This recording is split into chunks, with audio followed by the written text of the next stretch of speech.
everybody, let's see, I'm not looking at I know, the minutes. Margot, are you taking the minutes or do you want me to take the minutes? Because you have to go. No, you're mute. You're muted. You're muted. Margot, you're muted. She likes being muted. As soon as I'll start, but as soon as my person comes, I'm going to have to scoot outside. Okay. All right. Um, That's fine. Then I'll pick up if you disappear, if anything major happens. October. Whoops. Something's weird with my computer. Hi, Amber. I saw that in the chat. You are here. And you've got people with you. Oh, good. Hi.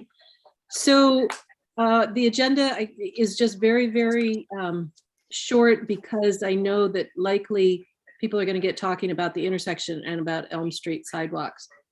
So we can dive into that, but I just wanted to report for the Route 90. The letter went to the select board, their public hearing, this is Rockport, and our letter of endorsement for the TIF. And the public hearing was like a half an hour long. It was, and they did 8 or 9 warrant articles and all passed. So what they did was, what Orion has done is, there's Orion, taken the letter and attached it to the grant application to the state, but he can clarify that one. So that's the latest. Hi, Orion. So Orion, I was just telling people that the status of the letter made its way to the select board. It was not read at the public hearing, but it was acknowledged and received by the select board. And now it is attached with a grant application to what, DCD or? Yeah, not a grant application, the TIF district. So that packet, it'll be forever in that packet. It wasn't read at the select board meeting. Not sure why. It's passed on to John. Some select board members saw it, but they went through their process. I guess maybe they didn't know how to do it. Maybe, I'm not quite sure. But they went through the public hearing. Also, we didn't have a lot of people in attendance at the public hearing, so wasn't a whole lot to do. Just open it. Anybody wanted to speak, close it. So. It would be good though if that letter did, because as I told you, I saw Denise and she hadn't seen it, but that was, more than a week ago. So yeah. It would be good if they all got it so they know where the pathway stands. I realized that was the meeting that Mark was chairing, so maybe it got lost in the shuffle. But anyhow, I'll tell you what I'll do. I will make sure I will send it to the select board personally. Okay, thank you. All right. So that's that for Rockport, unless you have anything you want to add, Orion, concerning Route 90. Nothing new other than the Village Partnership Initiative Task Force. They submitted their letter of intent to apply for the PPP/VPI or PPI/VPI to MDOT. So we should know mid-November on how that is, and the scope of that is from the school all the way down to Pascal, and then all of Pascal up, and you follow that to the Grafflams. So that's the scope area. But that's talking about the multimodal transportation, bikeability, walkability, increased sidewalks, things of that nature. Hey, Ryan, I know it's probably not Rockport's jurisdiction, but did they paint Route 90 lines wrong? Probably. Do you know? Okay. I know what's there is just temporary because what they put down is like a skim coat, and then next year they're coming back to put the top layer over it. So those lines are just there to make sure you are where you need to be. But yeah. Well, but what they've done is what's typically a center lane by the high school and elementary school is now the 2 lanes, and there's like this giant shoulder that's bigger than any single lane. Yep. So. Yep. Okay. Maybe that's good.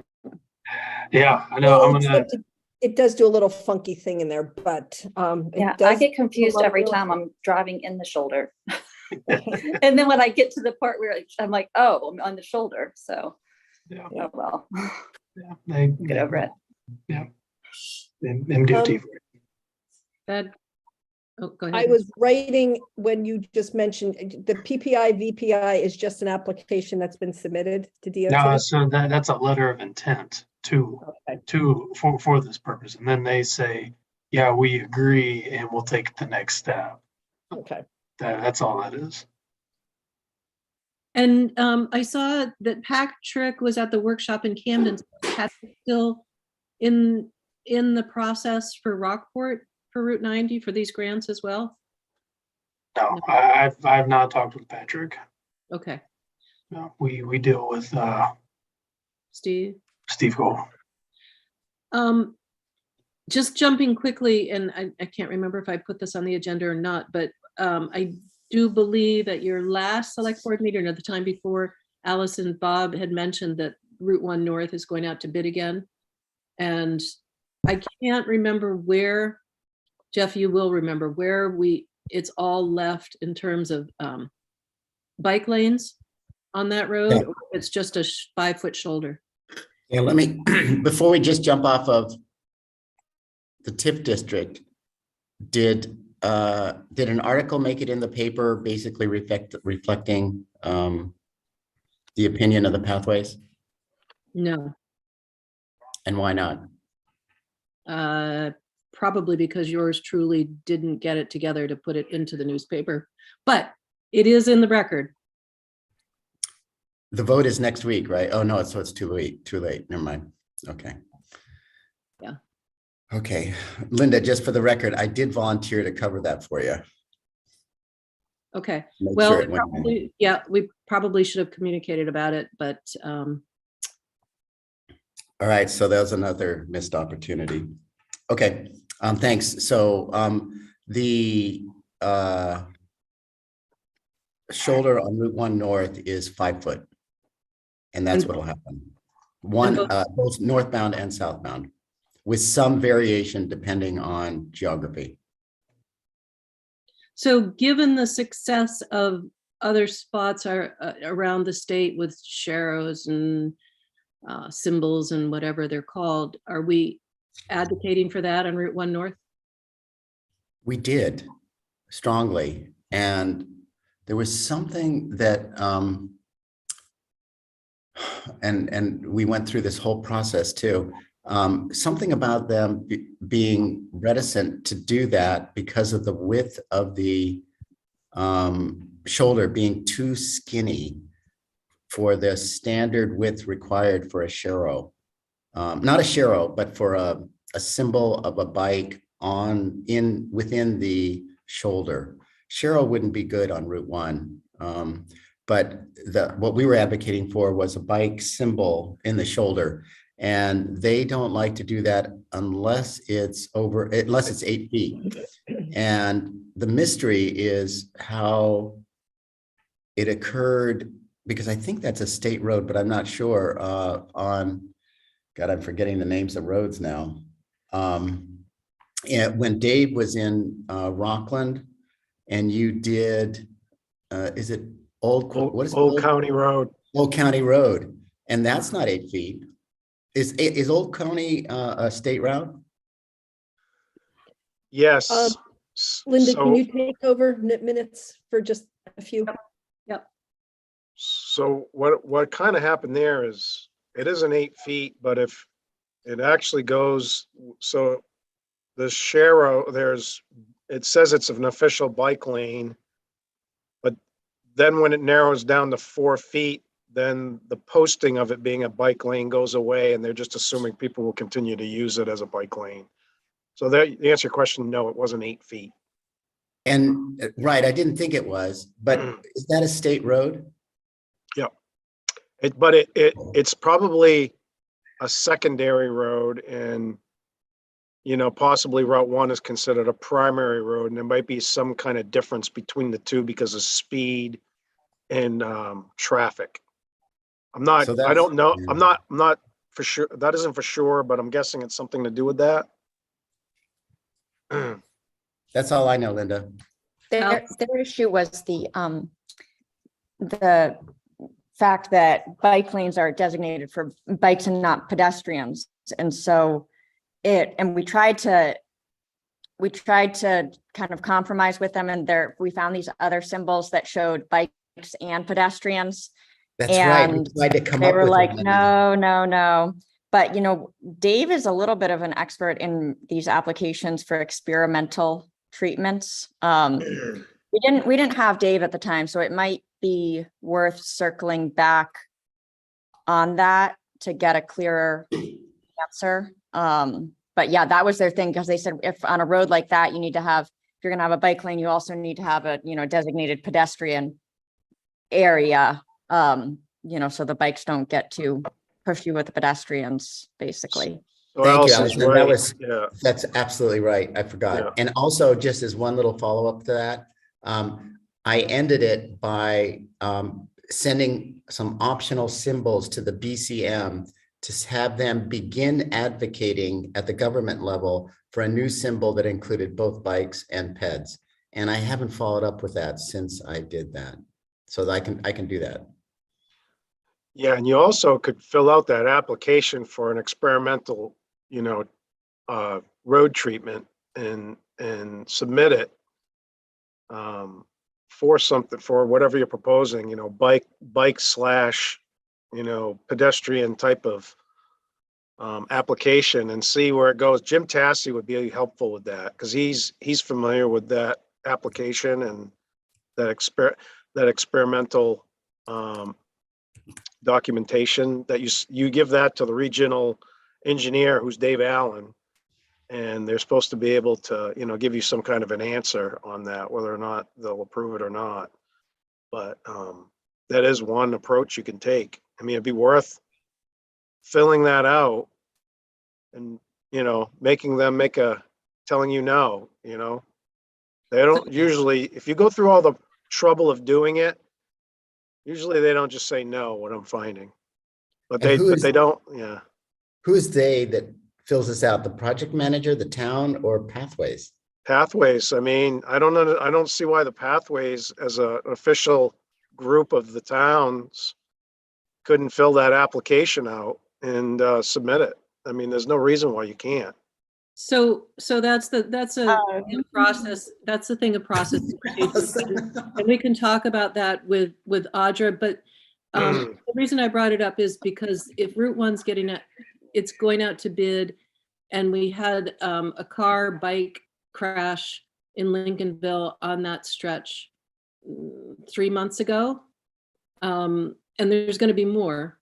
So if there's any way we can be proactive with the DOT this time around, it's been 2 years since they've talked about that stretch. So, and if they're going out to bid, maybe there's some new thinking, but I'm not sure. I'll do it. I'll talk to Jim Tassi about it. Well, hang on. No. I'm not sure. I'm not sure what the process is in Camden right now with communicating with the DOT. Who is communicating? I think, yeah, I want to kind of step back here a little bit. I think you fill out the application, and then you probably give it to the town manager or present it to the select board to be able to be presented to the DOT, maybe something like that. What I'm saying, Linda, is not I'm going to do it. It means I'm going to start the process and try to figure out what needs to be done. So I'll look at the application, talk to Jim Tassi, circle with Dave.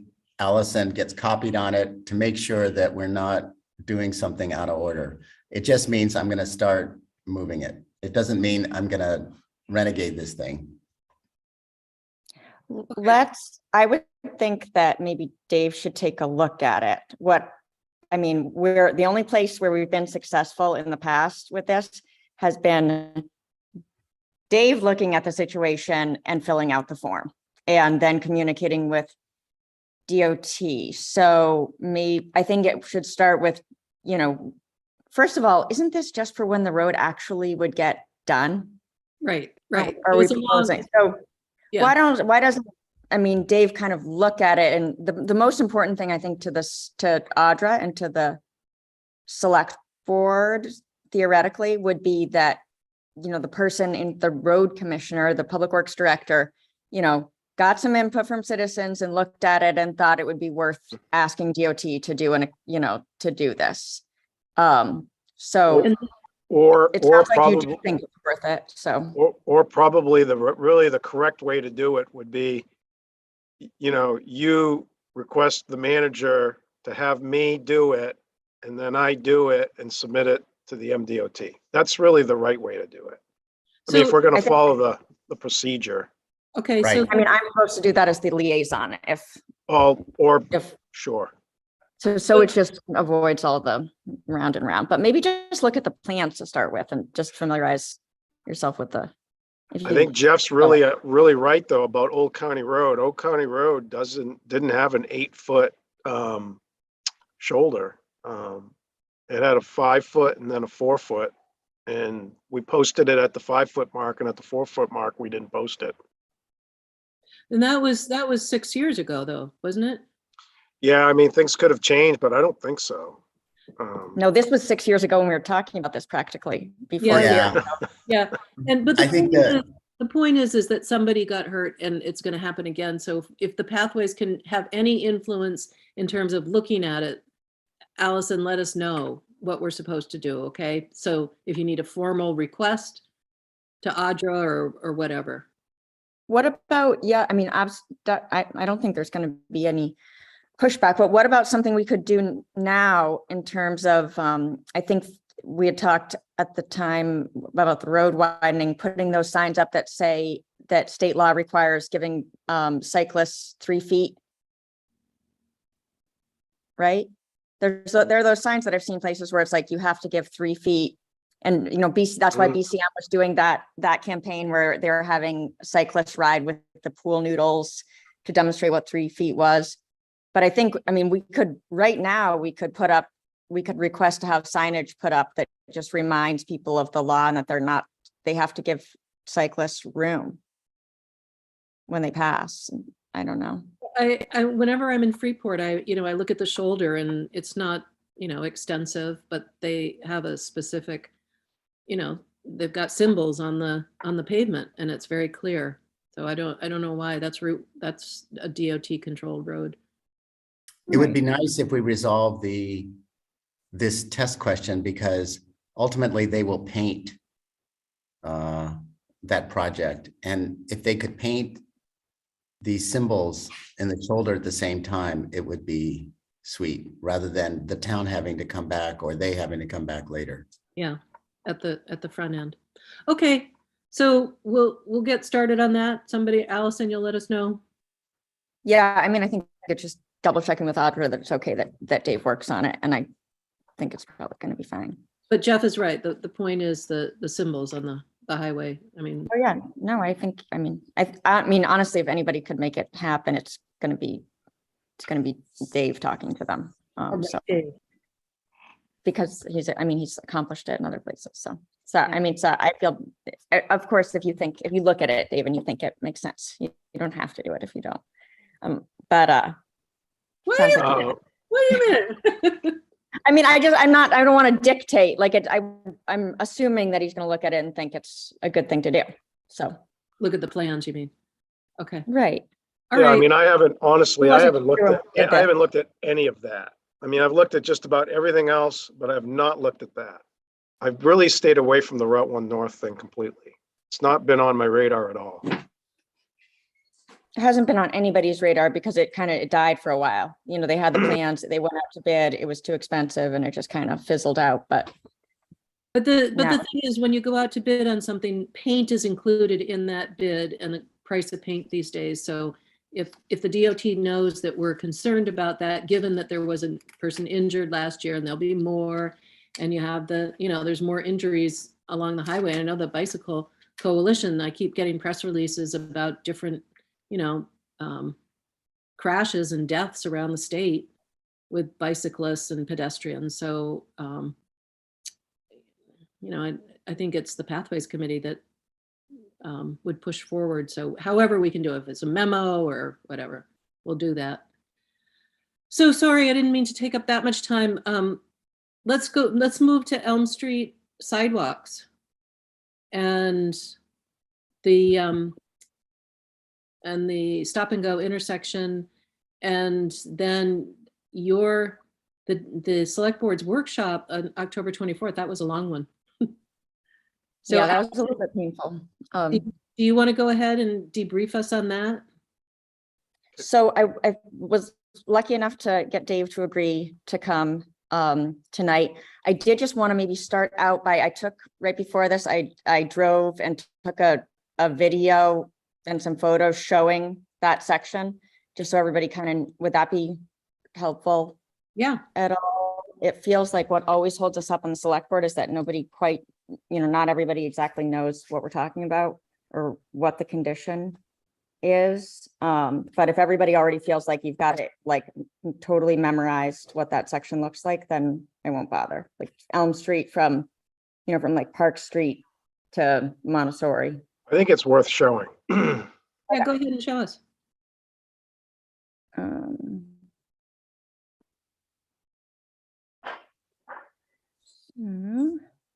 Ooh, look at that. So this, yeah, so I just started the video here.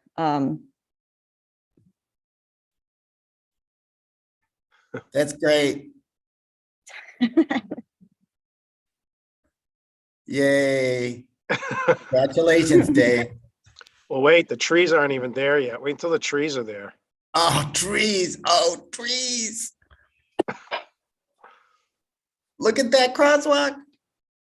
Look at that wide section in front of Quarry Hill. Yeah. Look What's at this? What's a that rap- sign? What's that sign? That's a rapid flashing beacon. Yeah.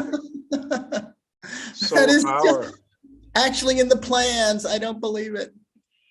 Oh, all right. All right. Here's where it gets bad. All right, Here's we're it. starting to get to the, okay.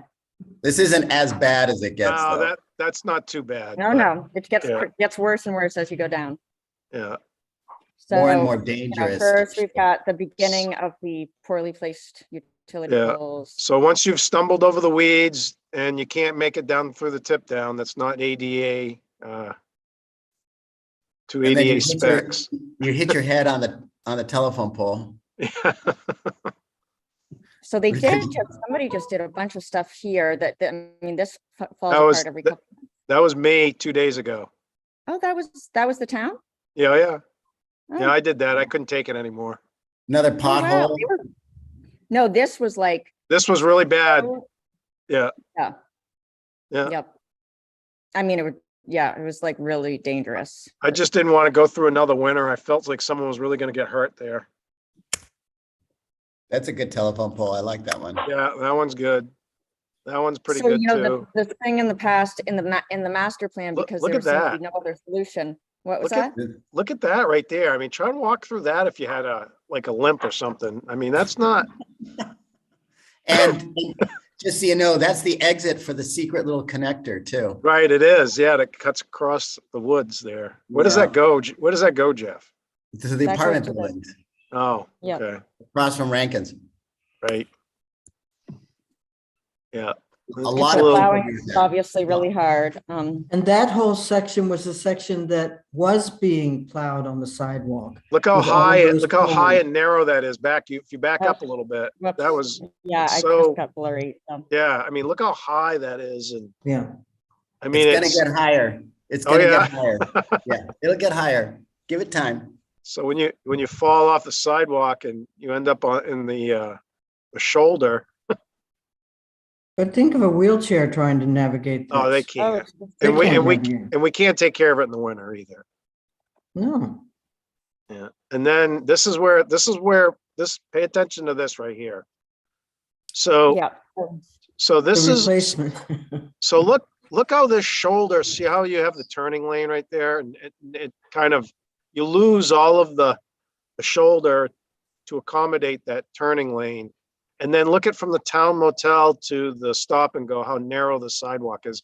It virtually disappears as the turning lane gets further closer to the intersection. This is the And then tightest, just to make it perfect, we've got more poles in the middle. yeah, that right, utility smack dab in the pole middle. makes it This is less for than- Olympic gymnasts. This is called the balance beam. where you try and walk along the balance beam, which is the sidewalk, to get to Stop and Go. It's really narrow there. Yeah.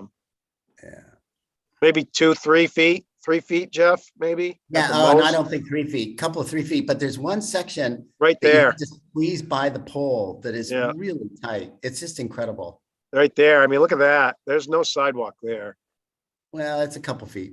Why is this taking such a big project for DOT to even recognize the problem? I don't, Well, we'll tell you that. Oh, We're gonna explain that all to you here after you, Oh, we good. wanted to give you a good feeling of how it all kind of looks. Nice So- job, Allison. So Allison, can I talk a little bit about what happened? oh, absolutely. That's what else. So Okay, are we so- done with that? Can I stop sharing my screen? Yeah, so what we all agreed that now that we've kind of gotten the other sidewalks finished up, that this was probably one of the ones that was in highest priority to be fixed. And Audra and I were talking to MDOT about funding and, what can we do to possibly get this fixed and rebuilt? And because this is an expensive sidewalk because of the steepness of the property that's adjacent to the sidewalk, and because of the complexity of the intersection, and it's just going to be really expensive to do. And we also wanted to do a PPI VPI with this and wrap it into, that's what we had talked about. But part of doing that was that the project, although it's very expensive just for the sidewalk, it wasn't enough to probably be considered as part of the VPI. They wanted us to wrap in some kind of corrective action to the intersection. Because the intersection, you have to correct the intersection, that turning lane, to make room for the sidewalk, to actually get it to the point where you have enough room. And then you also need to be able to put a crosswalk at Stop and Go so you can cross the intersection, because that's part of the problem.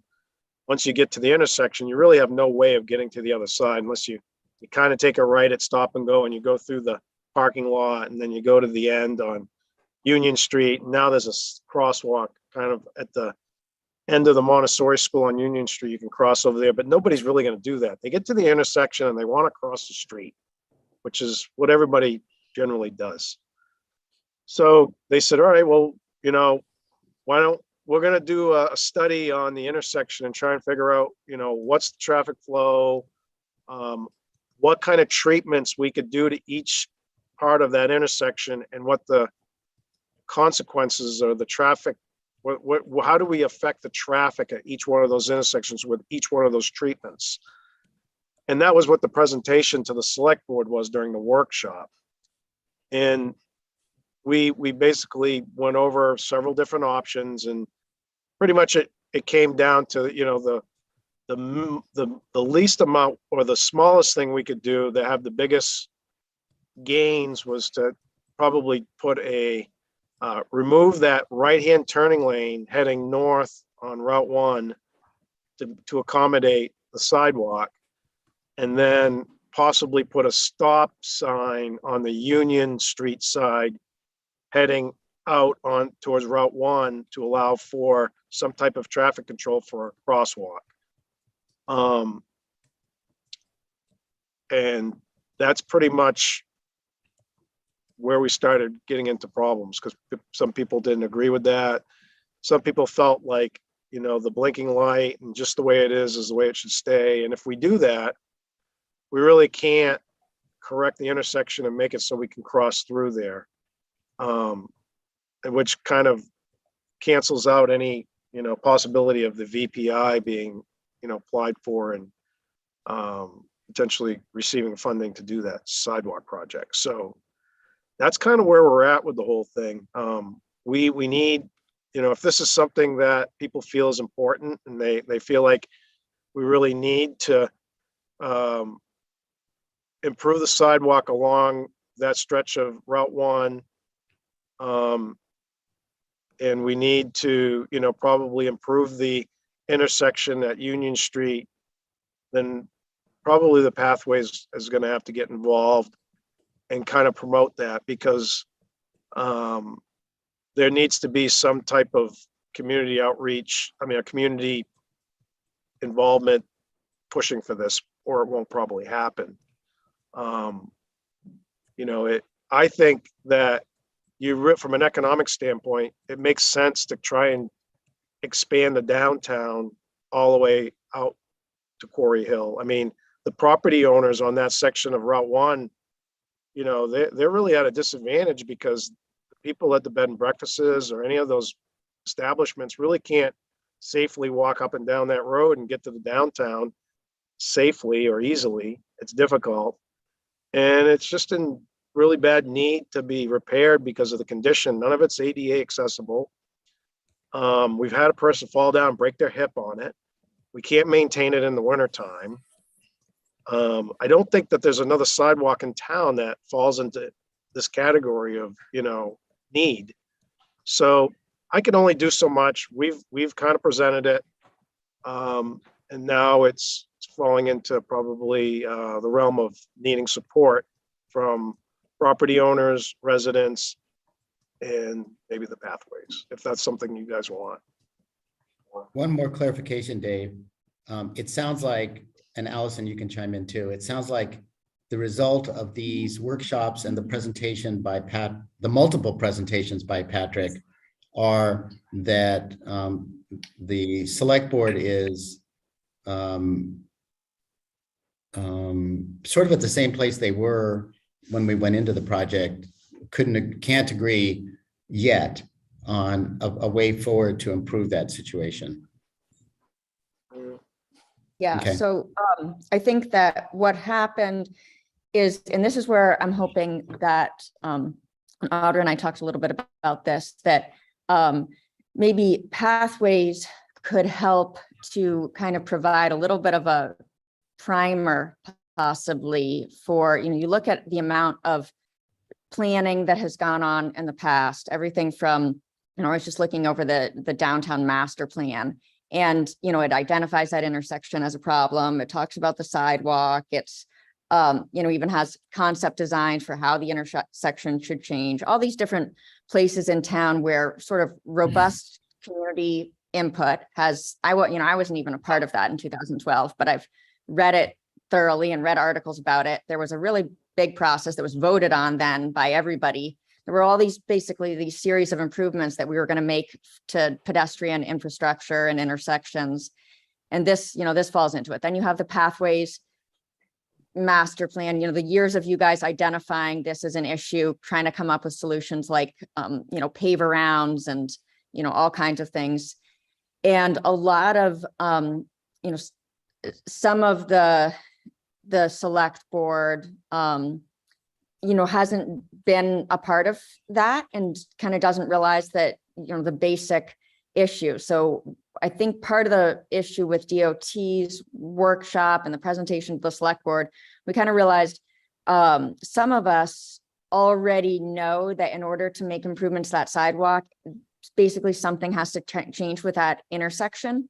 And so DOT kind of jumped right to the elephant in the room of saying, all right, here are 15 different ways that intersection can change, and did this kind of hyper traffic flow analysis that was like, whoa, to a lot of people. And it sounded also very like car driven, like, how are we gonna get cars through here efficiently? And we're a DOT and we want cars to move. And really that was kind of more of an answer to what they knew was coming. Every time we talk about this intersection is like the panic about, gridlock, and it's going to slow cars down more. And we just can't have that. So they kind of jumped forward and did all these, tried to analyze it. And they said, well, you'd have to wait 18 seconds more here. And this, they basically concluded that what we have currently is the worst for everybody. It's not efficient for the cars. It's not good for pedestrians. But we started, unfortunately, presenting it to the select board as just an intersection conversation. And you can hear us on this second workshop. We go around and around and everybody's getting kind of angry with each other. And, Bob was very worried about not having studied the traffic in town more. And a series of other things. And then by the end, we finally let Dave kind of give the basic thing like, well, the sidewalk's in really rough shape and people are having problems with it. And I really can't fix it. And it's going to be, just patch it up. And it's going to be millions of dollars to redesign it. And we have an opportunity here to get funding from MDOT, but we also need to do a few of these other, we basically need to change some of these things that are known to be wrong. And then but everybody was kind of worn out by the end. And they were like, if I had known we were going to talk about, this was about a sidewalk, I would have come in with a different idea. So we started by being like, we might need to change the stop and go intersection without thoroughly explaining how all of those things are connected and all of the planning that's gone on in the past. So I think what needs to happen now is some basic education about really just kind of like what the problem is, because there was a lot of talk about like, well, they can just cross the street over here, or can't we just do this on the other side of the street? Or so you guys, some of you at least, have gone through this so much and understood, no, the problem on the other side of the street is there's stairs. The problem here is this, the problem here is this, wheelchairs need to, these are all the different ways that wheelchairs would be stopped, or strollers, or anybody, would be stopped from just getting from like point A to point B. That some of that basic education isn't there. And so I think that's, we could really use, and I talked about this at the select board meeting last night too, a little bit, like, maybe a basic presentation on some of the history of these goals that the town has set, that voters have approved as part of the downtown master plan, and the history of the pathways committee, just a little bit about identifying walkability issues and all of that. So that's kind of where we are, is like needing to remind everybody, yes, there's a problem here. We've basically already all agreed that there's a problem. We don't, and make it a little bit less about the intersection, but reminding people about the problem of the Elm Street sidewalk, I think. So did the select board actually, have they really not understood that there's a serious problem along Route 1 in that area I think for there's pedestrians, not, especially in winter? I think Are they not some- aware of the seriousness of the problem? I think that there's a lot that everybody is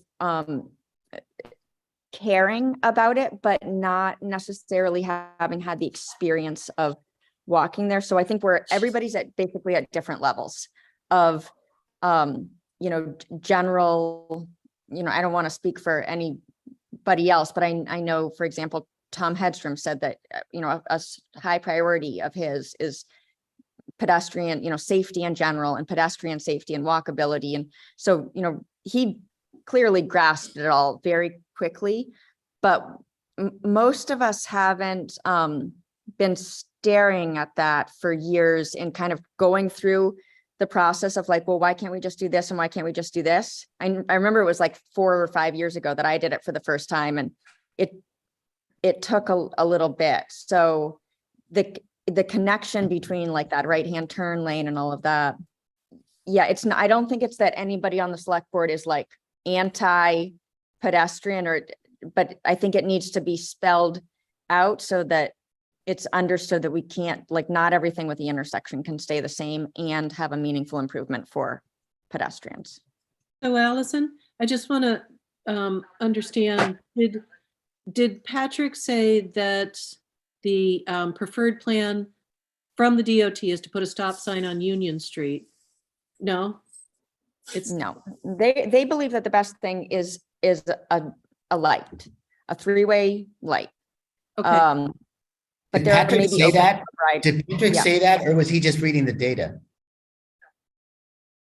I don't remember him saying there was a best way. He said, these are the 4 or 5 options. So He which, said- and he said, these are the 4 or 5 options, and the ones we currently have is the worst one.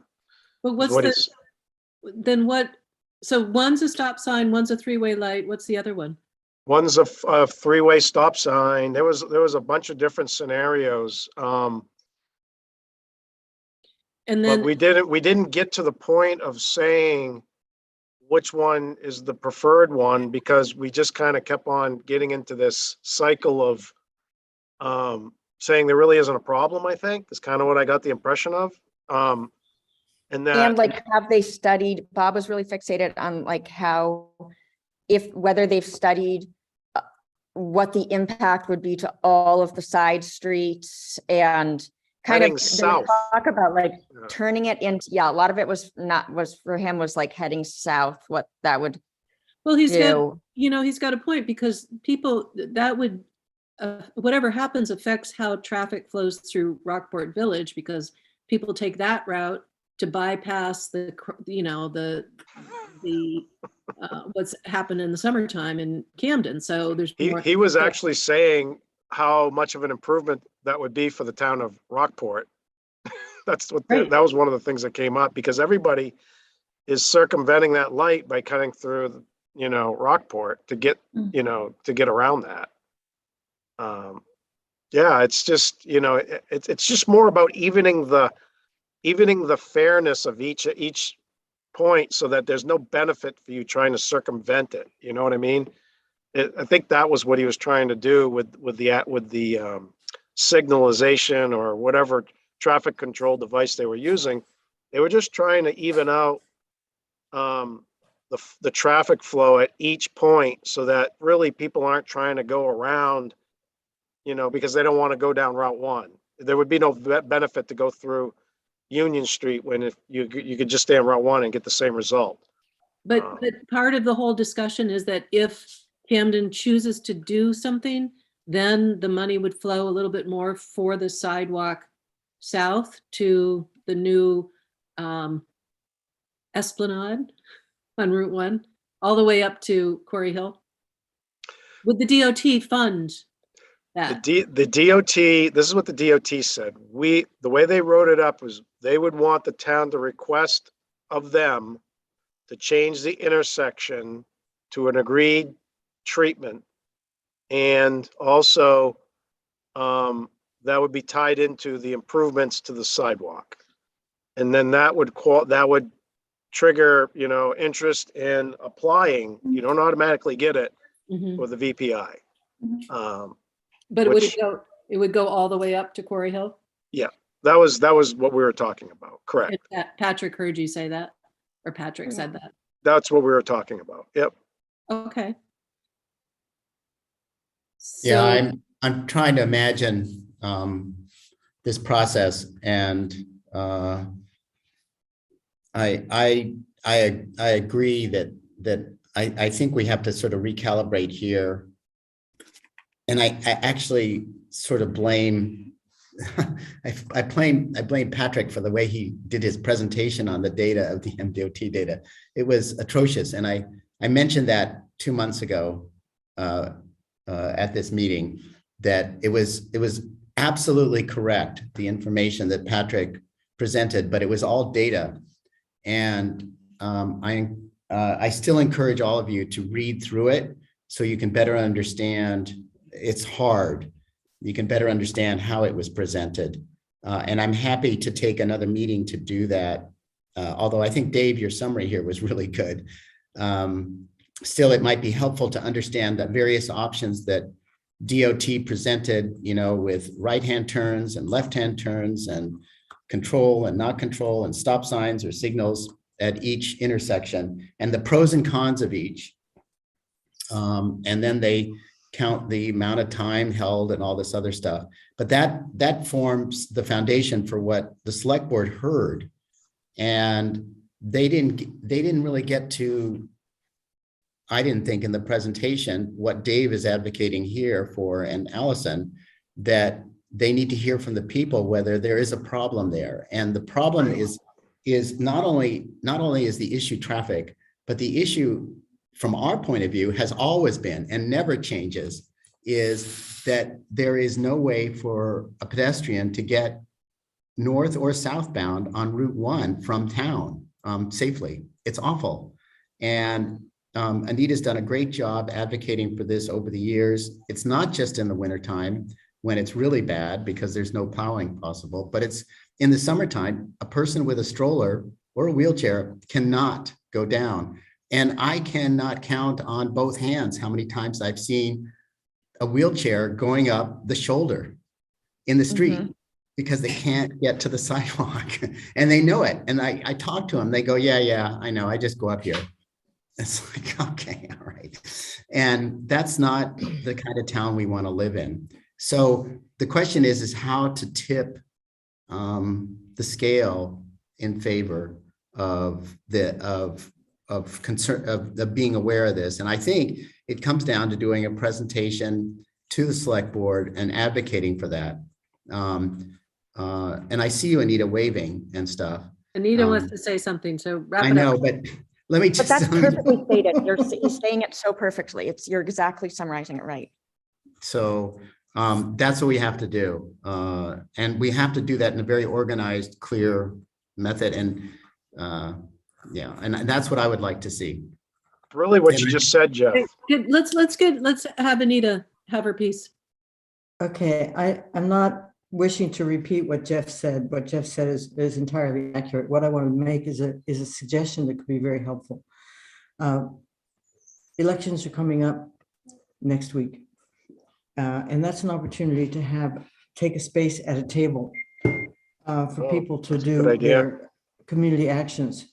My suggestion is that Allison get out her GoPro and either use it or hand it off to someone, put it on your head and pedal down the sidewalk in order to cover it more smoothly, all the way from Maritime to Stop and Go with a video. We could do it in a wheelchair. Right, wait a second, I'm not done. That's excellent, Dave. Behind someone pushing a wheelchair with a rider with a gray wig on, whatever, you see the back of the person. And then you can take that video, you can speed it up so that you can, you don't have to sit there and watch the whole thing at a walking pace, and set that on a loop at the table. I know this is a very complicated thing to do, but it's an idea. Set it at playing on a loop at a table at elections, have a petition there, and have people sign that they want something done about it. Have them trying to cross the intersection too. You want to generate Yeah. recognition of the problem and general activism, and getting people to rise up is really hard to do. And that's why people have little spots at tables at the town, at the fire station, to try to get some reading on what the public wants. So it would take a lot of action really quickly to have it done in time for the election, but we have an opportunity and it's a week away That's or propaganda. less. Go ahead, Anita. Sorry, Allison. It's called marketing, Dave. So I would very gladly make a video and, do whatever recruiting for that is needed. I don't think that I could sit at a booth collecting signatures probably, because that's No, you could, but Pathways Committee members could do right. that. But if you guys could figure out somebody that would do that part of it, I could definitely make a video. I think that's a great idea. I Yeah. I would love That's to sit inspired. at the. That's so funny, Anita. That's I was inspiring. thinking it as she was saying it. I was like, wow. And, and the other thing too is that we have some property owners over there that are really upset about what's going on. They've contacted me. They've contacted Allison. What do They you really mean, want what's their going on, Dave? What's that? What does what's going on mean in that context? Oh, the condition of the sidewalk and Oh, how okay. dangerous it is, and how they're like shut off in the wintertime, and how people can't walk and stay at their place and then go down and go out to eat because they can't, some people want to have a drink or two and they want to walk to the downtown and have something to eat. They can't do that, really. You know what I mean? It's not, they're going to drive their vehicle because it's just too difficult to walk through that intersection. I mean, you can do it, but it doesn't feel right. I mean, it's not easy. We haven't made it easy for anybody to do. So, Allison, when does this come since you've had a workshop, what was the end of the workshop? How did that, what was the fun? Is it moving forward, or does Pathways need to send a memo? Hey, we watched your, October 24th workshop, and here's our take on it, and here's what we recommend. And then I it's think something that it will take action to it, like right now it ended in a little bit of frustration because well, for a variety of reasons, but I think the next step was supposed to be maybe a more clear understanding of what the problems with the Elm Street sidewalk are. There was talk about doing like a demonstration project where we put like chains up to make a sidewalk, or it was a very chaotic meeting. And it was really only at the end that we started to focus on the real issue. So, but yeah, so basically it's one of those things that will come back up when somebody says, can we get this on the agenda? But we need help. And Hey, so I think that, yeah. we could talk to, if this is something that you'd be willing to do. I mean, really it's not a super complicated thing. I do think making a video would be pretty good. And then just getting some of you guys to do a narrative about it. But where, I mean, how do you get it back before the select board? Because that's where the action has to come from, whether you have a video or whatever. Like Well, I think Linda, Richard and Tom, like, what do you guys think, being Camden residents? Like, what's your take on what could possibly happen next? I mean, you've got to get the community too. Like the select board is, just getting to the select board is sort of helpful and sort of not sometimes. But I think just if somebody were to write something like Anita, or, Anita's really good at that stuff, or Jeff, just writing something about just a summary of the situation. This is what it's like to try to get here in a wheelchair, in a bike. We had several years ago, we had a great letter from Kit Parker, who lived at Quarry Hill. She's since died, but she laid it out perfectly clear. And she read it before the select board, I think, didn't she, Jeff? she read it to us. Yeah, 4 or 5 See, that kind of stuff. Like we just need like basic things to be able to share, where the situation is explained in, with Kit stuff, with Anita laying it out. If you give me an assignment, I will take any pictures that need to be taken to go along with it. And I also think that the property owner, one of the property owners there, would definitely come in and speak to the need for it too. We can give you that person's name. But I think that Anita's idea is not insurmountable at all. No. The steps are, and Linda, I understand the interest in the process for what's happening in the next steps with the select board.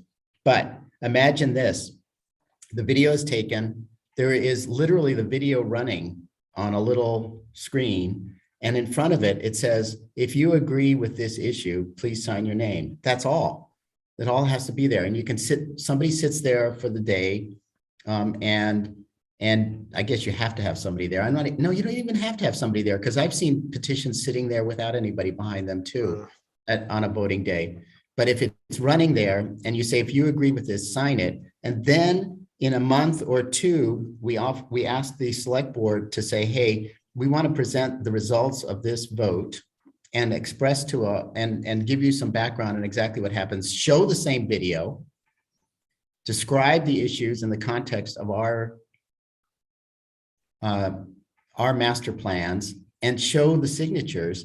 Then the select board will go, well, this seems to be an issue, and it'll revive it.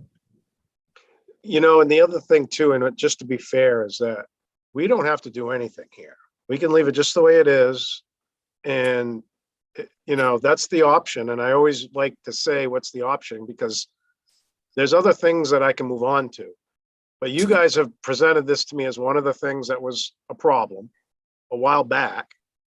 And And these Patrick things, agrees. Patrick agrees. He goes, these "This things is take not-" time too. What you do now, I probably won't get to this until 3 years from now, really actually fixing it. So, right, maybe 5.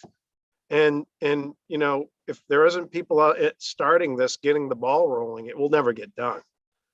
So, that's really the big decision you need to make as a group. Is this worth your effort? And do we want to, I do we did, really want?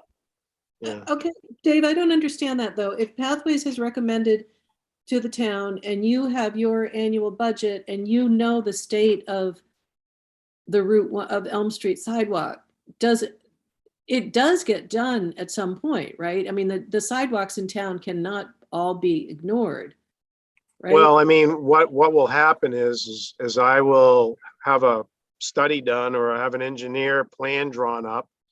And then I'll have to go out to bid and the town will absorb the entire cost of the project, which would be over $1 million. Okay, so that's the crux of it. So Yeah. that's why you want to get moving with the DOT because Patrick came and offered some scenarios. There's money out there to fix this. Thank you. Okay, so that's the bottom line, just like on Route 90, if we Mhm. get some money. So strategically, that is looking at the various options and Pathways saying, we endorse this option to the select board. Can the town proceed on it? And we endorse doing something with, the. I think, intersection of I think Newton. I don't quite agree with what you said, Linda, pretty much. But, and this goes back to what I said a couple months ago, which is I'm not clear on what the answer is. I just know what the issue is. And that's where the select board, this is hard to figure out what the right option to do is at the intersection. All we want to do is present the issue. The Mhm. issue is that pedestrians don't have a safe way to go. And But that if there we- has to be, and part of the crux of the answer is what to do with this intersection. And Mhm. the MDOT said, we agree, there's a problem with this intersection. And we're Mhm. saying, great, let's fix both these problems. Dave Allen Absolutely. wrote in the downtown master plan, there's a memo attached to it, and it says, in order to fix this pedestrian intersection, you need to address the traffic signal. That was 12 years ago. I mean, it may be longer. This Dave isn't- Allen?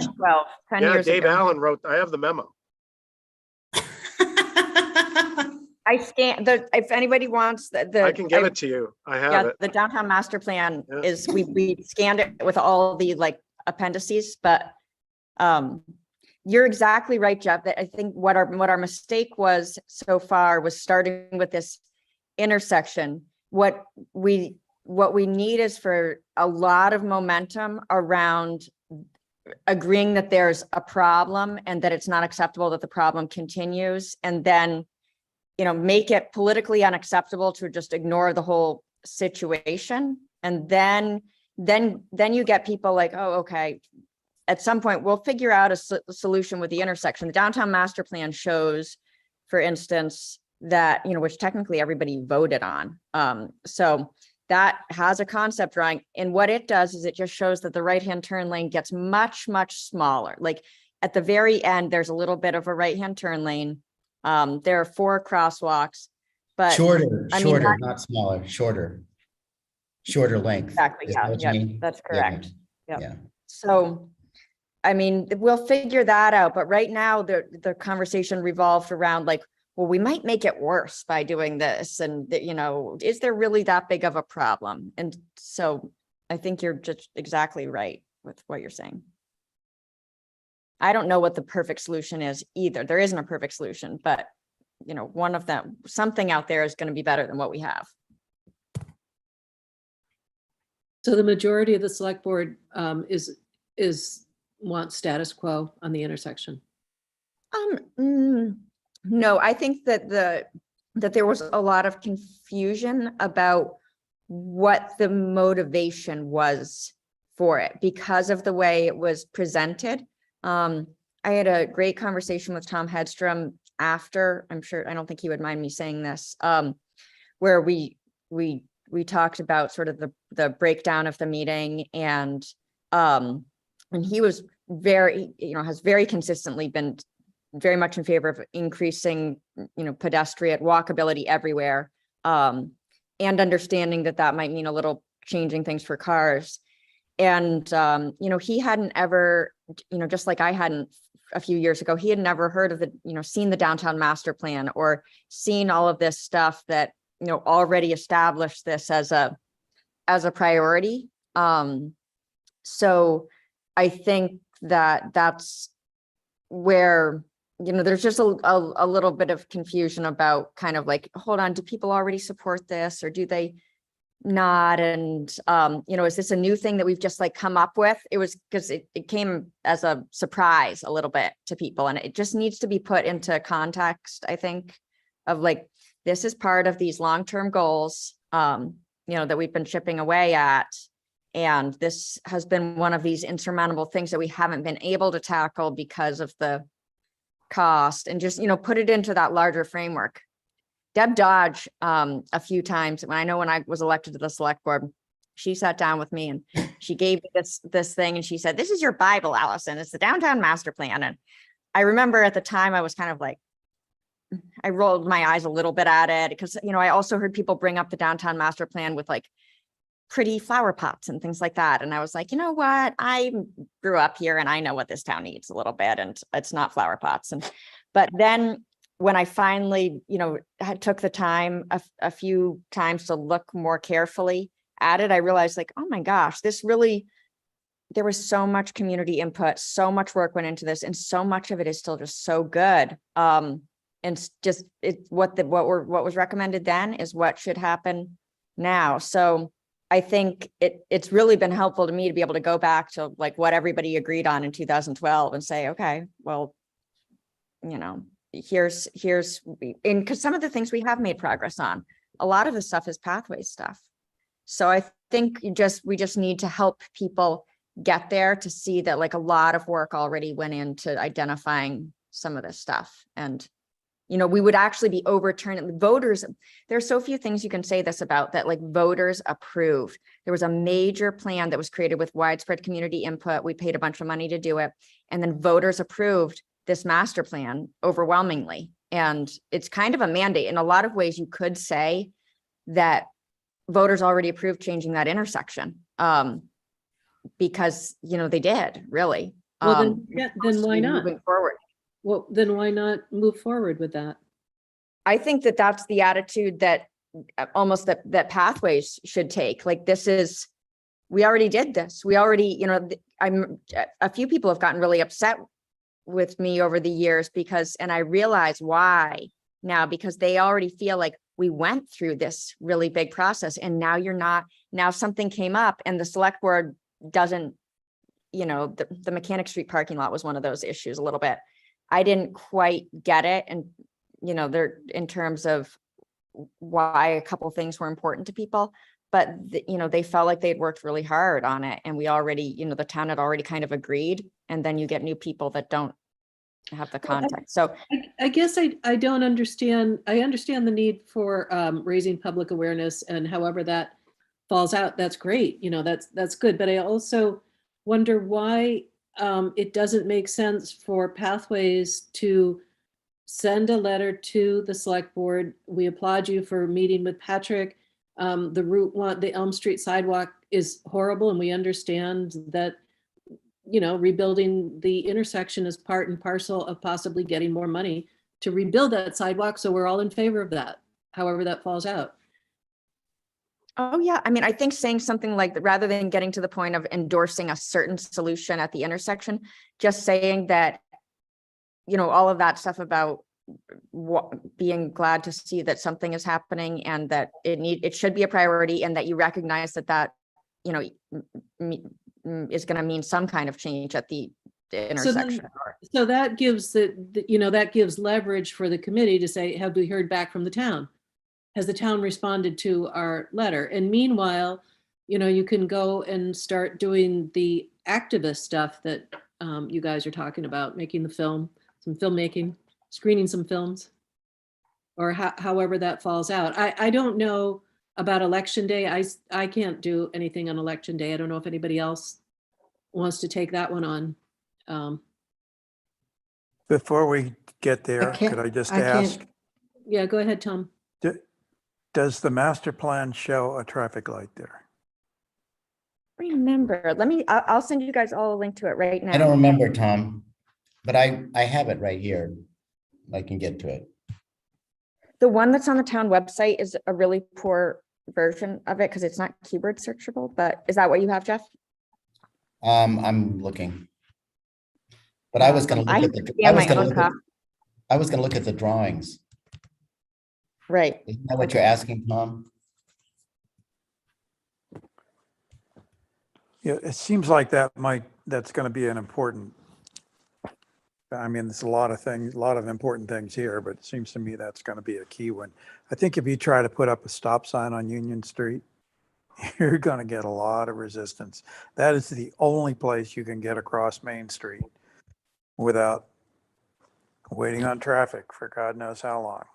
So I know I depend on that intersection from a driving perspective as one place I know I will be able to get across. I guess it's Elm Street. In the streetscapes, Tom, it doesn't show any controls. So the it doesn't drawing. really deal with that question of, It doesn't. It just does a concept and just shows cars driving through it. But we're not as a. Exactly right. We're- You're we're right, not- Tom. That's essentially the issue. That's exactly, that's what Sophie said. That's what, and so that's why, DOT is saying the traffic light, in addition to, we could just eliminate the right-hand turn lane. We could make Union Street traffic stop. But the idea is that, by adding, which would all make it better for pedestrians, but potentially really bad for cars. And so that's kind of where they came up with the light thing. Does the light sort of mimic, does it sort of mimic what's already there now? There are different Well, options. the light, the advantage, seems to me the advantage of having a light that, Allison, you were right, that when you first look at this, you think, well, this isn't such a difficult problem, but the longer you look at it, the more you see that there are issues. For example, for pedestrians to go down I guess it's if you're going into town, would be the right side of the road by the stop and go. To go straight across that intersection, the danger to them is people turning left onto Union Street, right? That's where they're most likely to get hit. Possibly people turning right, coming the other way onto Union Street. But anyway, that's where it would make sense to have a stop sign stopping wanted people to- from taking Union Street. But on the other hand, I think from a driver's perspective, you're going to get a huge reaction if you try to put a stop sign there. But if you had a stop light, that would at least give you some kind of a control to let you get on to make your right turn from Union to go to downtown. And yet it would have a phase of the light where pedestrians could get across safely. Seems to me that is most likely where you're going to wind up, although then I go back to Bob Falciani's concern about anytime you stop the traffic coming out of downtown heading south, what's that going to do to downtown and what's that going to do to Free Street and so on and so forth. So I see that concern too. But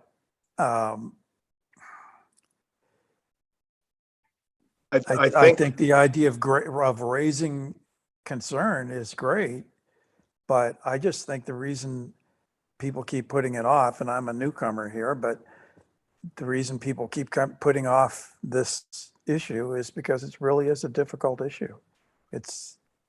But they have Yeah. smart lights now that will monitor traffic patterns and traffic backing up, and they're like artificial intelligence. They'll automatically make adjustments based on the flow of traffic.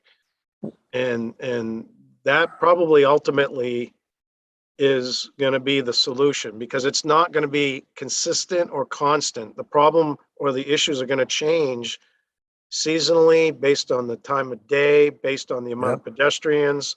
So it really is going to be an artificial intelligence type of system I see as being probably the best solution to that intersection. because then it'll be constantly evolving and changing as the situation changes. Because, you know, if you go and put a stop sign, it's going to handle everything moving through there the same way. But some type of AI will, you know, really maximize the flow of traffic, but also take into consideration the pedestrians. So, you know, they have new systems out there. I mean, they have these grid systems. We put one in Rockland where it looks at the area of your concern on a monitor. You highlight the area and you basically program it to what you want it to do. And you favor, you know, one intersection over another, or you make them all equal. And ultimately that probably is going to be the solution. And I'm not an expert in that. There's traffic control engineers, and that's what they do.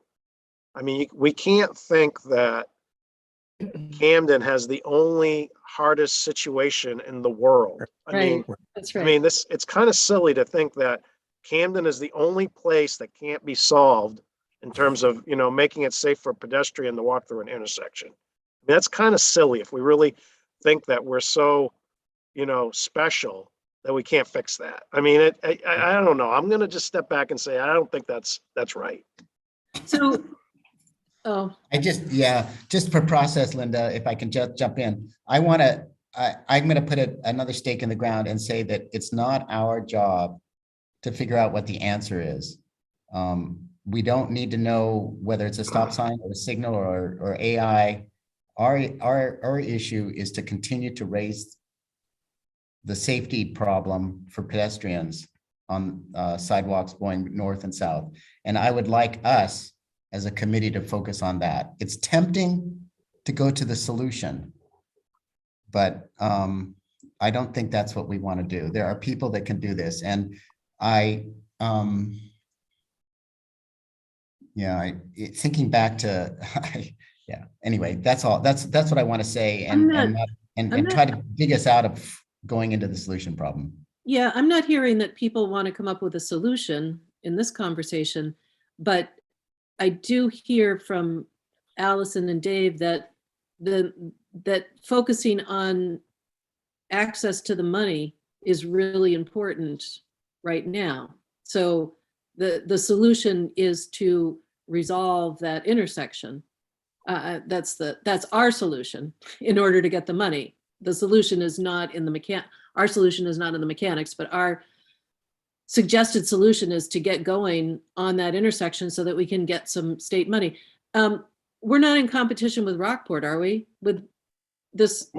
We're in competition with everybody who's, you know, putting in for this pool for the VPI money. I think Orion can probably speak to that. Just because you put in an NOI doesn't mean you get it or you're going to receive the funding. It just puts you in the competitive pool for this money. And what they do is they kind of group you in with other projects around the state, because I think there's a federal component to it. Am I wrong, Orion? No, you're right. So the PPI portion, that's the state stuff. And then if they say you qualify for the VPI, then that's where you can then leverage for federal funds. Right. Yeah. Oh. Yeah. And there's different funding mechanisms too. So there's an MPI, there's money out there. We really just need to be given the direction on, really, we want you to seek out state funding to kind of resolve this problem, or we don't want you to resolve this problem. We want to leave it the way it is. I mean, I can move on to the next, you know, we have about 3 or 4 situations in town, I think, that need my attention. I think this is one of the higher priority ones, but we can just go down the list of the other things that need to be done and I can move on to the next thing. This isn't really the only thing that needs to be accomplished. Allison. One of the things in terms of solutions, it may be good to go through a couple of things that are not good solutions. One of the quickest things that people go to is multiple crossings of Route 1, saying, well, you can just go down this far on this side and then cross over here for this way and then cross over here, which is what happened on High Street you know, pedestrians now have to cross Route 1 a bunch of times, but reminding everyone that crossing Route 1, even in a crosswalk, is statistically very dangerous. And you want to, you know, the best practice is to limit the number of times that people have to cross to get where they're going. So like, you know, a few things like that, just to sort of remind everyone about, you know, not good solutions. How come you guys didn't wrap this into the other project? The other part of the sidewalk? Oh, great. Oh, That I'm took just so asking. long to fund. It I got know. so expensive. Oh my know. gosh. Okay, so we're running out of time. So what is the next step that given, you know, what we've heard this evening, what do you guys want to do in the town of Camden about this? Well, I could write up the petition. I know it needs to be very brief. And I think it would be good if you had some volunteers to man a booth, and Allison expressed some willingness to help with the GoPro. I'm not sure what role she will take there. So I guess the decision needs to be made about whether you like the idea of presenting a petition at the election next week for people to So my sign, just question as is, a beginning for Is raising there anybody awareness. here? I'm not available on Tuesday. Linda's said, you know, that's not something she can do in her role. Allison can't do it in her role. Is there anybody willing to do that? And that's probably the first question. Right. The other thing that you could do, we could just create something that could be passed out or on a table. You could have a video, maybe even just unmanned, like the Pathways Committee could say that they want a table. I don't know if all the tables are taken or not yet, but probably, you know, just having a monitor and then a little flyer for people to take.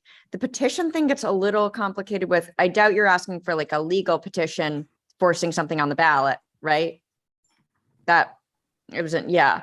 So you might want to not use that word because it frustrates municipal officials when, you know, because Katrina and the clerk's office is going to be like, what, you know, a petition, that means I have to do something. And so maybe even just, you know, gathering names of support or, you know, put your name down here if you know, Camden can do better. Like, do you agree with that?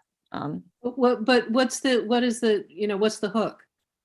The Route 1 sidewalk is in disrepair and it's unsafe, or, you know, what are you trying to get the voter to look at? Improve pedestrian safety between Stop and Go and Quarry Hill, I guess. Give Maybe we should say management, Montessori, not, so we're trying to reframe that a little bit because it's like the Stop and Go it's not, we're really trying to get people all the way to Montessori. That's right. And Dave said that the other day and I was like, yeah, that makes so much more sense. Why are we calling it the Stop and Go intersection? So I really think it's really, you need to give direction to the town to seek funding to improve the sidewalk that is in disrepair from Quarry Hill to the Montessori School and provide safe crossing at the intersection. I think that's really what the objective is. If you have good clarity and I am notoriously not brief in the way I write. Do you want to write up something, Dave? I'm not the writer in the group here. I can tell you that. you don't want to ask Dave to be in an advocacy role. He's just Yeah. explaining what he needs in order to move forward. I know. I know, don't but, mind helping with that part. I'm not usually okay. brief either,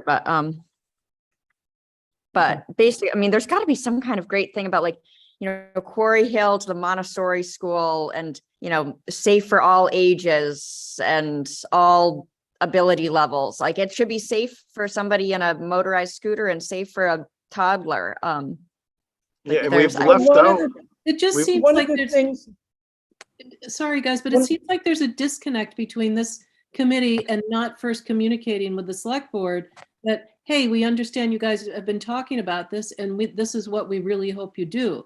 If we take it directly, this activist thing, then what's the select board? They're going to say, oh, we heard the pathways. And then you're going to be like, well, there's another committee that's out doing a renegade thing. So what Oh, is that's it, a good point. Yeah. what is it you That's really want? Do you want? Pretty good point.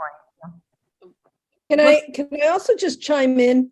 Like, there's some synergy here that is really clear, and anybody who's seen what's been happening with that new walkway to Maritime Farms, I mean, there is a moment that I drive by there that I don't see somebody walking on there.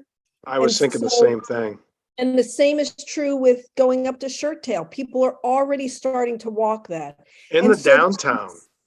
Yeah, so there's some synergy there about we've addressed these two issues. Right. And here's another area, and the video I don't think is a bad idea, but that here's another very weak spot in this pedestrian traffic place that we want people who are coming to this town to feel, not only people coming to town, but who live here have safe access. And so here is a weak link. And it really is just about, it's so clear that Maritime Farm project was way overdue. And now, as we see what's going on going up Shirt Tail, it's really clear that those were two really important projects. And this seems like the little triad of kind of fixing some really clear problems. I think Margot's right. You need to talk about, hey, we really we really improved this side and we really improved this end, but we have this piece in the middle we haven't finished, and this needs to be done. It's really that simple. It would be nice if somebody would say that, because I know to the average person, I do believe that it's obvious for the most part that the sidewalks were good. But nobody has come to public comment at the select board and said, hey, it's great to see a sidewalk here. What we get are the snarky side comments. Is the town even going to mow this? Does the town even own a weed whacker? They should have done it. The sidewalk to nowhere. And, every time I say, it's not a sidewalk to nowhere, that's the bus station. For Rockport, there's a little bit more of a case to be made that it might be a little, it kind of dead ends in an odd place, but it would be good to hear somebody, it's helpful. It's like the positive reinforcement, for kids, hey, we like the sidewalk you just built. And people are noticing, what you just said, Margot, is oh, I agree with you, but nobody comes to the select board and says that. That sidewalk is used a lot. I mean, already. It's amazing. Every time honestly, I'll be honest, I didn't think it would be used as much as it is. That's great. So I'm just wondering, put a trail cam up, and all you're going to have to do is just see, part of me was like, if you build it, they'll come. But, having been so closely tied to Quarry Hill for so long and seeing how many people were dragging, suitcases out into Route 1, it's beyond what it's not just the people going to the bus stop. It's, people are using it. So Maybe you that guys, we need not just that piece of video for the select board, we need to also just have these places are being used. well, that's a good documentary. Allison could make a little documentary about that. That would be wonderful. But in the near term, seeing as how we've got to conclude this meeting, what do you guys want to do? Do you want to communicate with the select board? Can I just ask, Allison, what would the process be if you made that video? I think the video of following someone down in a wheelchair was a great idea. But if you made that, what would be the process for getting that in front of the select board? I mean, you have a 3-minute comment period at the beginning. How would you introduce this video? If you just made the video and took it, instead of trying to take it to the voters and everything, just took it to the select board, what would the process be for that? If I were in Camden, I would stand up and have it all set up beforehand and say, this is my 3 minutes. And I'd say, I'd like you to watch this video. And I would snap it up and then say, thank you. And that would be it. That's the process. All right. You know, Well, Zoom comments can even be made. You can even make your public comment on Zoom. If somebody wanted to come and do that, I could make sure that like the technology worked fine, whether in person or Zoom. I'll do it. yeah, I'll do I'm it. in. Tom would be good. It Tom, would be good to have a you know, not that your voice isn't An good. outsider, I know, Not newcomer.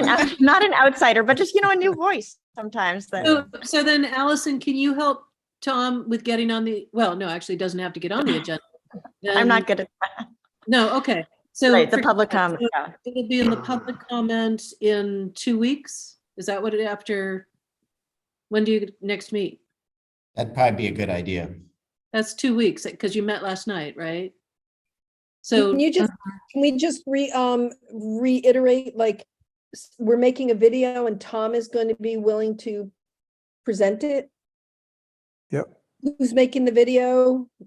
Allison, not me. I'll make it with, you know, I'll do the, I mean, I really like making videos, but it's best if things don't 100% come from me. So I can film it and we need to find somebody that is willing to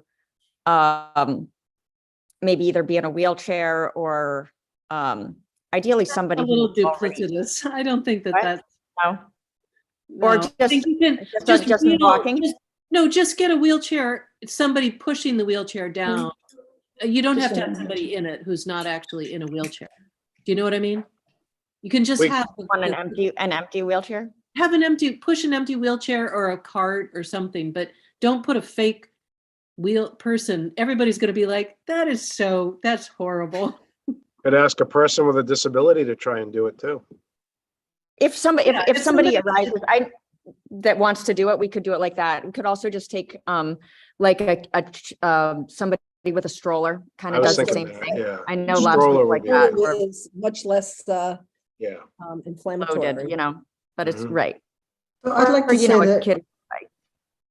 I'd like to say that I don't think the advocacy reinforcement that we're looking for in that related to my suggestion at the voting area is necessarily renegade. Certainly there could be opportunity for people to put comments in favor of what they have seen built to Shirt Tail and from Maritime. So it's just as much an opportunity for people to make positive comments about what they've seen and be invited to make those public comments. Just jot down something, whether it's a yes or whether it's this is great, let's see more of it, and combine that with this idea of the video, and they can make comments about the need there. So it's not that it should not come across as a negative thing or as you're not doing enough, select board, we're going to send you a petition because you're not doing enough. The point, and it should be made clear, the point is this something people want? Is this something people appreciate that has been done? Is this something people want to see done on that Route 1 North section? Can I say one last thing? I agree with you, Anita, but I don't think anybody on the select board is against doing this. I think what happened is we got into too much of the details of how it had to happen. And I think that the select board probably just would like to they just need probably some reinforcement of this needs attention and needs to be looked at and pursued a little bit more fully. And I think that I think the decision will be made to look at this and pursue it a little bit more. I don't think anybody's against it, honestly. No, but they want, Yeah. but Allison's pointing out they want to have the encouragement that this is something people want. They think just you're right. they're not seeing enough of that. Yeah. Right, yeah, About- there are a lot of priorities, and just, you know, a reminder every so often, like, hey, make this a priority. Because there's so many things that are, you know, that are important in town, and just a little enthusiasm about it. I do think it could be done in a way that's not a renegade way. I mean, there's a Right. reason the town has a committee. We've, you know, all of these things have been endorsed. We put it on our priorities list, pedestrian, you know, safety and complete streets and all of that. So it's, just doing it in a supportive way, like, even if you're just to collect email addresses from people who, think like pedestrian safety and should be a priority in Camden, or whatever. So Very how's much. how's Okay. about the Tom's committed to making a public comment at your next meeting to get the ball rolling. And whether or not a film accompanies it, that's great. But if not, at least there's something written, in the record. There's a memo and there's Tom who's delivering some testimony. And then we start building on that. I mean, is that a good start?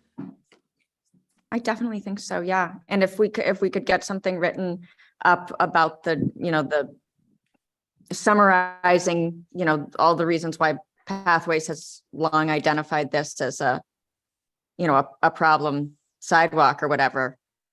Just a little narrative about it. But yeah, I think that But that also, would be great. Having Tom come and say what he was gonna say is a great start.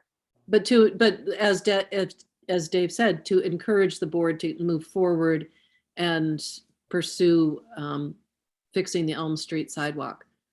And we don't Yeah. have to mention the intersection. We can just say, we understand that you've had a workshop and we really endorse moving forward with something because we believe that it's Right. too unsafe up Right. there. Right, like don't give up. We know this is hard. It's a complicated issue, Right. but like let's all try to work together to figure out a solution. Right. Even if we don't know exactly what that is yet. They're all good people and they all really, I think, want to fix this. I think that they, like you said, they just need a little bit of encouragement and a belief that it's important to many people to do that. Yeah, we could dig up Kit's letter too, That would be great. everybody remembers Kit. So Yeah. who's taking that on? Allison and I are gonna write up something, Okay, great. and we'll work together on getting something clear, And- and that, And then. and Tom? we need, is Thomas gonna sit at the fire station? Yeah, I'll be No, glad to Tom. present it. I don't have a GoPro. I'm a terrible photographer. So someone else has to do that. But if someone else will do that, I'll present it. Okay, Wait, Anita, you said that Tom's gonna sit at the fire station. That is not what Tom volunteered to do. No. Tom Tom I've said got that other- he'd go to the select board or participate via Zoom. Right. But Yeah, Anita, if I- you were to write something up and we could put in a few pictures, I don't think it would be out of the question to have like a handout at the fire station for, people to take, or I'm not going to promise that we could get a video on loop, but I'm also not ruling that out if we were to have, finished it or something. But, I don't, that's one of those things. I get kind of excited about the activism thing sometimes too, and I have to reel myself back in, but I do All think it would sounded be good. worth. I was like, oh yeah, but if we were to write something up, with the basic facts, we could put some pictures in there and just have it for people. Or even just like a thing that says, notice, here's one of the past accomplishments of the Pathways Committee. You can see the new sidewalks. Check that out. And, here's our next vision. If you feel ambitious and you want to write something up, we could probably get it distributed. Good job, by the way, because that sidewalk is amazing. And with a little bit of improvement from the fire station all the way up to the new sidewalk on Shirtdale, that's going to be, the kids are using that like you wouldn't believe. It's a lot safer.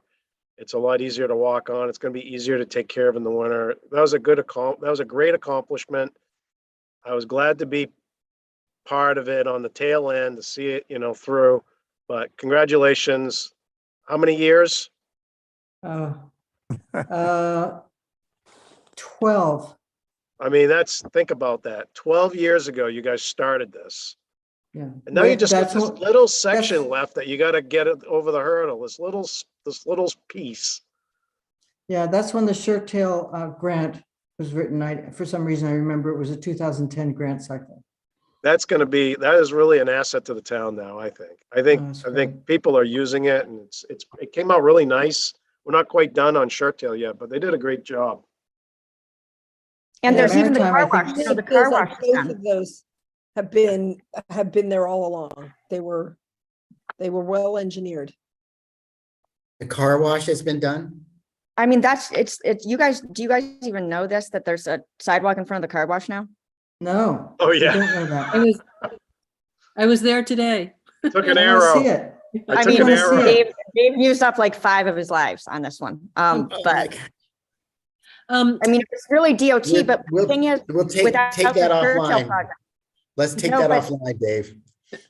But really what it was the Shirt Tail project made it so that MDOT wanted us to do that part, because here they're investing all this money in the Shirt Tail portion of that. We've got a sidewalk lower down, and then it's like, and then you can run the gauntlet in between these 2 sidewalks. And so it was, that was the Shirt Tail thing was the push for that too. And Public Works being willing to do the work. So I think it came out just as good as the part we contracted out. I think it came out better because we used granite curb. Ooh, really? No, Oh, see, yeah. that's The car curious, wash. Dave. I saw you staging that granite curbing down in the park Mhm. area. So Yeah. I'm really enjoying the conversation, I really am, but we're really going over here. And Jeff, and I know y'all are on a different timetable than us, but I'm about to get ready for bed. Margot, I sent you an email. I think you have Google Docs still. Are you still housing that? Yes, and Okay. I put a link to the minutes in the chat. So if Yeah. anybody just wants to click on that, I've had such stress insomnia that my brain is not functioning well. No, you're But- you're good on that. What I'm bringing up next is we've got our SharePoint at the town, and I'm gonna, because you mentioned before that you don't want to have the responsibility of holding the Google Drive anymore. We just need to figure out where it's gonna live, like Yeah. beyond. So we've got SharePoint at Rockport. I'll send a link out to everybody. We'll start migrating that over to this account so we can live Perfect. there. Okay. Good. Okay. And then the last thing, and I'll send an email out to follow up to encourage this committee to write a letter of support for what I've put together for Rockport to integrate this master plan into our budget so we can start setting aside some money so I can pursue for grants so that we can take care of what we're doing on the master plan for this. So That's I'll be in great. touch. Thank you. Yeah. And the last thing I was going to suggest, is it time to update our master plans again, Jeff? And we can discuss this in December. But do we need to update those master plans for 2022, 2023? Okay. So I'll take a look at Rockport's, but we'll get something together for Rockport to what you're suggesting, Orion. Thank you. Okay. Okay, and we're meeting in person next time, December. Just remember that. And we're also approaching the time when both Margot and I said we really did not want to be chairs much into the new year, I think. So we're looking for a chair to start off 2023. Okay. So just bear that in mind, everybody. Okay.